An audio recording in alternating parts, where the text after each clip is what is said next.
Nix, j'imagine que si on vous parle de shonen, tout le monde sait c'est quoi. Mais si on vous parle de Kodomo, je pense pas que vous savez que c'est un manga destiné aux jeunes enfants.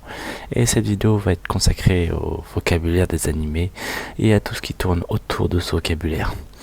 Il y a plein de choses que vous devez savoir pour pouvoir en parler, pour pouvoir avoir une bonne conversation avec quelqu'un, et c'est ce que je vais vous apprendre maintenant. Un shonen est un manga destiné aux jeunes ados. Une grande partie des mangas sont destinés aux garçons de 10 à 15 ans environ, et toute personne qui cherche à découvrir ou à profiter des mangas. Elle encourage le développement du courage, de la persévérance, de l'amitié. La plupart des récits mettent en avant un héros assez jeune, auquel le lecteur s'identifie facilement, mais il possède aussi un talent caché qui lui permettra de se dépasser et d'accomplir de grandes choses. Il se surpassera et vaincra des obstacles sur son chemin sans s'arrêter. Les plus connus, mais pas forcément les meilleurs, sont Dragon Ball Z, Senseiya, Naruto ou encore Death Note, et oui, c'est un shonen. C'est pas un seinen qu'on va voir juste après. Un seinen est destiné aux jeunes adultes. Récits d'aventure ou intrigues sentimentales ou une chronique de la vie quotidienne, les seinen abordent tous les thèmes et tous les registres inimaginables, qu'elles soient comiques ou dramatiques. Les récits sont pour la plupart graves, intimistes ou encore épiques. Si ce type de manga reprend les thèmes abordés par les shonen, les intrigues sont plus complexes et les personnages plus subtils et plus difficiles à cerner. Un shonen vous fait réfléchir sur vous et un seinen vous fait réfléchir sur la vie, sur ce qui vous entoure.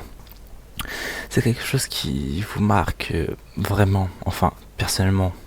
C'est quelque chose qui rentre en vous, qui vous apprend des choses, voilà. Bunn Seinen, ce genre de mangas sont situés juste entre le shonen et le seinen. Un peu plus vers le seinen que le shonen, mais c'est pas grave, il s'adresse aux jeunes adultes, lycéens ou encore, pourquoi pas, étudiants. Il traite pour la plupart du temps de la science-fiction, du sport ou du combat. Les dessins en général sont plus réalistes. Il reste assez courant de voir des jeunes filles assez, dénudées, vous voyez. Voilà. Shoujo est un terme signifiant littéralement jeune fille. Le shoujo s'adresse aux écolières, collégiennes, lycéennes. Il est un peu l'équivalence du shonen, mais destiné à un public féminin. Les récits abordent le sujet variés tels que la musique, le sport, l'école ou la mode, avec souvent une histoire d'amour plus ou moins intéressante entre deux ou plusieurs protagonistes. Tout le monde connaît le triangle amoureux.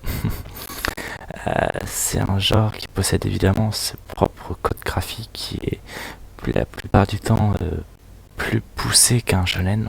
Je dis la plupart du temps parce que tout dépend de ce que vous regardez. Après, il offre une grande créativité en matière de mise en page, d'histoire. Je pourrais vous conseiller par exemple Toradora qui est très bien. Il est assez drôle, ou par exemple Kaguya Sama no Wars qui est une histoire assez drôle. Après, c'est du genre comédie romantique, donc c'est pas vraiment du shonen, enfin du shoujo, excusez-moi. Mais c'est à peu près la même chose. Kodomo, ce mot signifie enfant. Ici, c'est un manga ciblant le public plus jeune que le shonen et le shoujo, de 600 ans. La principale fonction du Kodomo est de divertir les enfants, filles comme garçons. Le succès de certains d'entre eux, comme Pokémon, élargit leur audience. Par exemple, Astro Boy, manga science, ou encore Pokémon, qui a fait tant de succès. Si vous connaissez pas Pokémon, c'est vraiment légèrement inquiétant. Et je vous conseille de très vite foncer en voir. Enfin, les voir. Le josei, c'est le pendant féminin du seinen. On l'appelle également Lady Comic. Les intrigues sont plus complexes que dans les shoujo.